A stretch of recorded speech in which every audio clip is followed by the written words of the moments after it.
মদন মঞ্জুরি বটিকা কীভাবে তৈরি করবেন? তো এটা তৈরি করতে হলে প্রথমে প্রয়োজন আপনাদের শুট 100 গ্রাম, মানে আদা শুকিয়ে যেটা ওই শুকানো হয় সেটা হলো শুট। গোলমরিচ 100 গ্রাম, পিপুল 100 গ্রাম, পারদ 2 গ্রাম, পত্রত 100 গ্রাম, নাগকেশর 100 গ্রাম, ছোটো এলাচ 100 গ্রাম, জায়ফল 50 গ্রাম, লবঙ্গ 50 গ্রাম, জৈত্রিক 25 গ্রাম। তো এটা কীভাবে তৈরি করবেন আমি সম্পূর্ণ দেখাবো, সম্পূর্ণ ভিডিওটা দেখবেন। তো আপনারা এই সবকটা আপনারা নিজে শুট ভাঙিয়ে নেবেন। তো শুটটা যদি ভাঙিয়ে নেন তাহলে আপনার জিনিসগুলো অরিজিনাল পাবেন। আর পারদ যদি ব্যবহার করেন তাহলে অবশ্যই আপনারা শোধন করে নিতে হবে। তো পারদ শোধন করে তারপরে আপনাদের এটা ব্যবহার করতে হবে, পারদ শোধন ছাড়া কোনো মতেই খাওয়া যাবে না। তো এটা আপনার সম্পূর্ণ কিছু একসাথে চূর্ণ করে পরিষ্কার কাপড়ে সেঁকে নিতে হবে। তারপর 250 গ্রাম গব্বঘৃত এবং ওই 650 গ্রাম মধু একত্রে মিশিয়ে 15 গ্রাম পরিমাণ বড়ি তৈরি করে নিতে হবে। উক্ত বড়ি প্রত্যহ রাতে জলসহ সেবন করে মিশ্রি বা চিনি মিশ্রিত 1 গ্লাস পরিমাণ দুধ পান করতে হবে। 2 মাস পর্যন্ত এই ওষুধ সেবন করলে বৃদ্ধ ব্যক্তিও 24 বছরের যুবকের মতো শক্তি অনুভব করবে। বৃদ্ধ ও যুবক উভয়ই এই ওষুধ সেবন করতে পারবেন। তো এই বড়িটা কীভাবে তৈরি করবেন সম্পূর্ণ ভিডিওটা আপনারা দেখবেন, তাহলে নিজেরাই এই ওষুধটা তৈরি করতে পারবেন।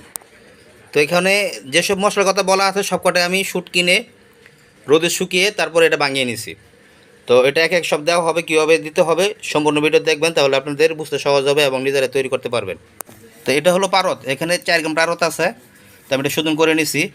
তো কোনো মতে কাঁচা পারদ খাওয়া যাবে না বা ব্যবহার করা যাবে না। এটা ভালো করে আপনার যখন একদম সম্পূর্ণ ফিনিশিং হয়ে যাবে, শোধন সম্পূর্ণ হয়ে যাবে, এটা আমি মুকা দিয়ে শোধন করেছি। তো অনেকেই পান পাতা দিয়েও আমি শোধন করি বা রাং দিয়েও শোধন করি।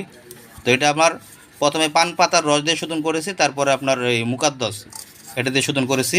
তো এই মুকাদ্দস প্রথমে দেওয়া হলো ওই শোধনকৃত মুকাদ্দস এবং ওই পারদ। তো শোধনকৃত পারদ দেওয়া হলো, এখন দেওয়া হবে এটা হলো এলাচি। তো আপনারা সবাই ভাঙিয়ে নেবেন, এলাচি নিজেরা ভাঙিয়ে নিয়ে ব্যবহার করবেন।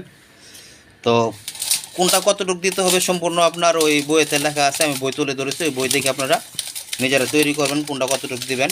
এটা হলো গোলমরিচ। তো গোলমরিচ নেবেন কালোটা।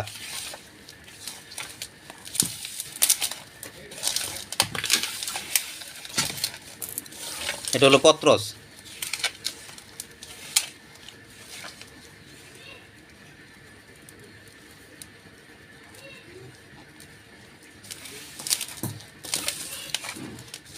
এটা হলো জায়ফল। তো জায়ফলের যে ভিতরের অংশটা সেটা শুধু নেবেন, উপরে ছালটা নেবেন না। এটা হলো জৈত্রী।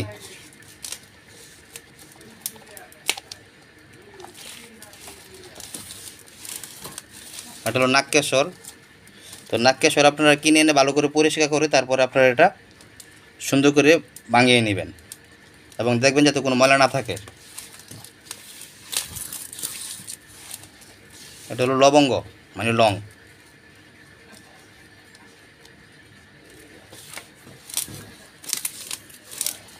এটা হলো শুট আদা।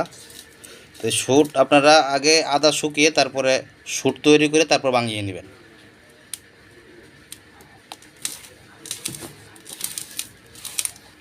এটা হলো পিপুল।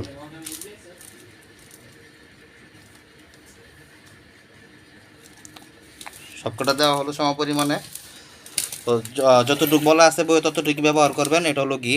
তো ভালো মানের ঘি ব্যবহার করবেন।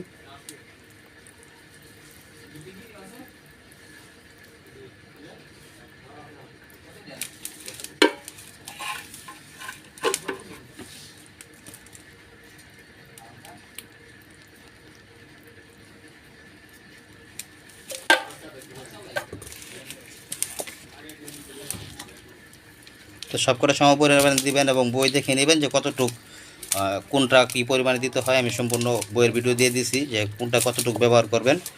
আর তারপরে দেবেন সাথে মধু। ভালো মানের মধু দেওয়ার চেষ্টা করবেন, যে আপনার চাক ভাঙা যে মধুটা সেই মধুটা ব্যবহার করবেন। তো এই মদন মঞ্জুরি বটিকা খেলে যত দুর্বল থাকুক না কেন, তো এটা আপনার জন্য সমস্যাটা সম্পূর্ণ সলভ হয়ে যাবে। তো আপনারা এটা নিজেরা তৈরি করবেন। আর অবশ্যই খেয়াল রাখবেন যে পারদ যাতে কোনো মতেই কাঁচা ব্যবহার না করা হয় এবং শোধন করে নেবেন। তো পান পাতার রস দিয়ে শোধন করতে পারেন বা রাং দিয়ে শোধন করতে পারেন, মুকাদ্দস দিয়ে শোধন করতে পারেন, যার যেভাবে সুবিধা। বা অবশ্যই একজন ভালো হেকিমের সাথে আপনারা যোগাযোগ করে ওর সাথে আলোচনা করে তারপর পারদ কীভাবে শোধন করতে হয় জেনে নেবেন। এবং ওই বয়ে যাওয়া বলা আছে ঠিক এভাবে আপনারা এই ওষুধটা তৈরি করে সেবন করতে পারেন। আশা করি যত পুরাতন জন্য সমস্যা থাকুক না কেন, তো আপনার 70 বছরের বৃদ্ধও আপনার 16 বছরের যুবকের ন্যায় পরিণত হবে এই মদন মঞ্জুরি বটিকা খেলে।